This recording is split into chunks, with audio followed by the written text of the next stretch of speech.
Omar ibn al-Khattab radiallahu anhu. Wa ma yudrika man Omar ibn al-Khattab.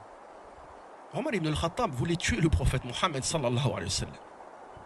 Il le détestait. Et Allah a guidé Omar ibn al-Khattab au point que Omar s'est converti à l'islam. Et quand il s'est converti à l'islam, il est devenu ce géant. Il est devenu cette montagne. Il est devenu cette fierté pour l'islam jusqu'à aujourd'hui. Nous appelons nos enfants Omar. Nous sommes fiers de Omar ibn al-Khattab radiallahu anhu. Mais regardez Omar ibn al-Khattab quand il s'est converti. Quand il s'est converti et qu'il a pris conscience que nous ne sommes pas tous équivalents auprès d'Allah subhanahu wa ta'ala. Quand Omar ibn al-Khattab s'est converti et il a pris conscience qu'il s'était converti 6 ans après les grands compagnons, 6 ans après Othman ibn Affan, 6 ans après à peu près Bilal ibn Rabah, Abdurrahman ibn Auf, Saad ibn Abi Waqqas, les grands compagnons.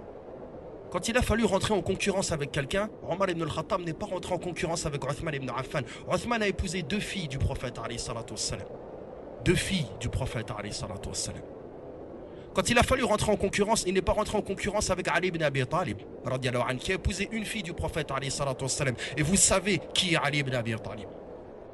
Quand il a fallu rentrer en concurrence avec quelqu'un, Omar ibn al-Khattab n'a pas regardé le bon de la communauté. Il n'a pas regardé le très bon de la communauté.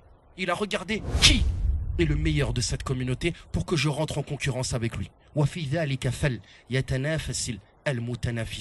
Et c'est en cela que doivent rentrer en concurrence ceux qui rentrent en concurrence. Oui, Omar avait cette ambition qui a fait que même s'il s'est converti après Bilal, il a dépassé Bilal ibn Rabah.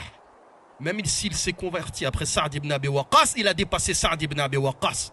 Même s'il s'est converti après Othman, après Ali, après les grands compagnons, il les a tous dépassés radiallahu anhu. Pourquoi? Pourquoi?